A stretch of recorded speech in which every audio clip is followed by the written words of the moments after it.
Las pieles de banana, las cáscaras de nueces y otros restos de comida pueden suministrar electricidad al dispositivo desde el que nos están viendo. Es la energía de biomasa. Además de restos de comida, se pueden utilizar otras materias, por ejemplo madera, plantas o estiércol, para generar electricidad y calefacción. Estamos rodeados de biomasa y por ende de muchas posibilidades. A diferencia del carbón, esta fuente de energía es renovable.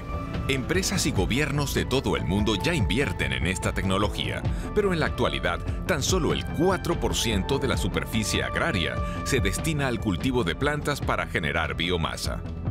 ¿Qué tan grande es el potencial de esta fuente energética? Para comenzar, veamos cómo nuestra basura se convierte en algo muy valioso. La materia orgánica se transforma en energía, restos de comida, estiércol o desechos de las cosechas. Se recolectan en hogares o restaurantes y se llevan a plantas de tratamiento, donde se separan de otros materiales como el plástico. La siguiente estación es el bioreactor.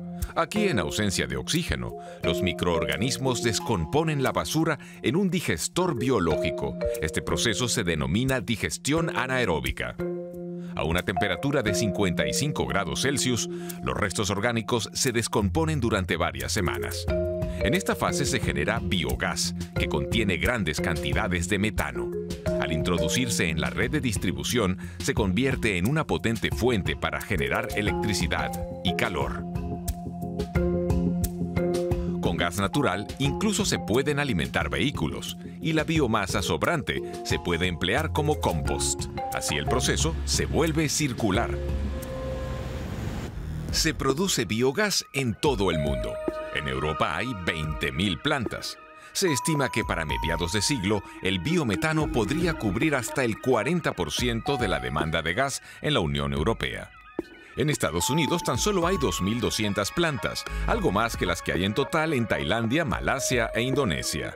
Las plantas de biogás solo generan el 25% de las emisiones de CO2 que producen las centrales eléctricas de carbón. La energía de biomasa presenta una gran ventaja sobre la solar o la eólica.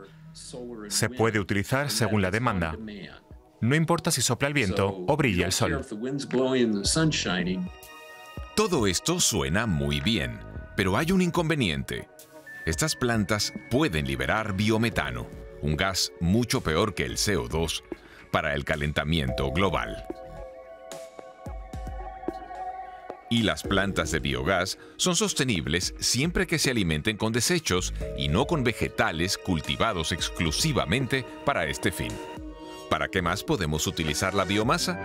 Como combustible para autos, camiones e incluso aviones. En 2022, para un vuelo de París a Montreal, el queroseno se mezcló con aceite de cocina usado. Así se ahorró la emisión de 20 toneladas de CO2. Otro biocombustible es el bioetanol. Para producirlo se fermentan y destilan plantas como el maíz o la caña de azúcar. El bioetanol puede sustituir entre el 10 y el 20% de la gasolina necesaria.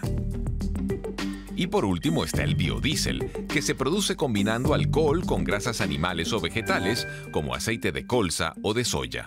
Luego se mezcla con diésel convencional.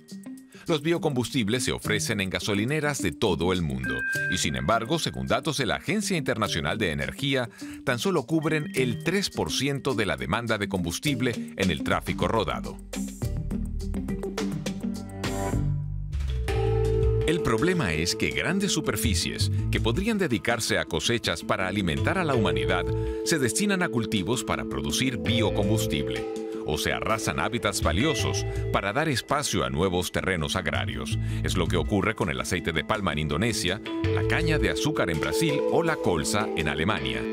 Los biocombustibles podrían ahorrar 9,2 millones de toneladas del monto anual de CO2 que emite Alemania. Pero si en lugar de cultivar campos para biocombustibles se dejara crecer la vegetación natural, se podrían fijar 16,4 millones de toneladas de CO2.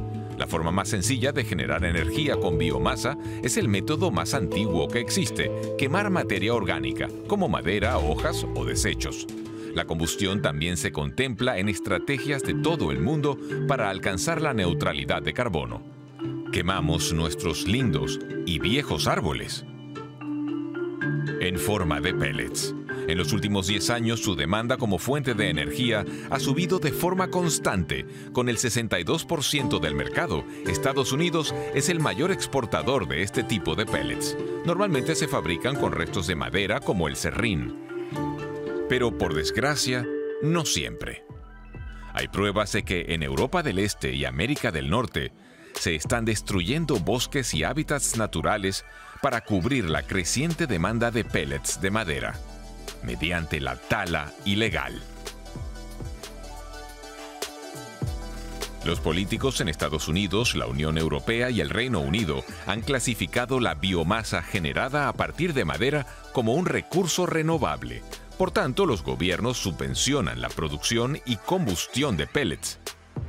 Muchos países no están obligados a calcular las emisiones que generan las centrales eléctricas de combustión de madera. Los fabricantes solo están obligados a reforestar superficies para que se absorba el CO2 liberado en la combustión de pellets.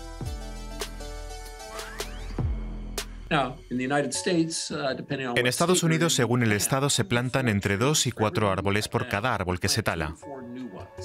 Pero son así. Son pinos diminutos. Científicos como Steve Kelly sostienen que si la combustión de madera sustituye al carbón, supondrá un aumento directo del CO2 en la atmósfera. Un estudio reveló que deben pasar más de 10 años hasta que los árboles reforestados son capaces de absorber la misma cantidad de CO2 que los que se talaron previamente. Los árboles viejos absorben más CO2, es decir, algunos bosques son más importantes que otros para combatir el cambio climático, pero por desgracia son estos los que se talan y se destinan a biomasa. La biomasa, una alternativa que a primera vista parece mejor de lo que realmente es. Sustituir el carbón por la combustión de madera no es la solución. Aunque esta proceda de explotaciones forestales sostenibles o desechos como el serrín, se siguen generando emisiones. Sin embargo, los restos de madera se pueden descomponer en una planta de biogás y productos orgánicos como pieles de banana pueden contribuir a crear un proceso circular. Tiene sentido, pero solo cubre una pequeña parte de la demanda mundial de energía.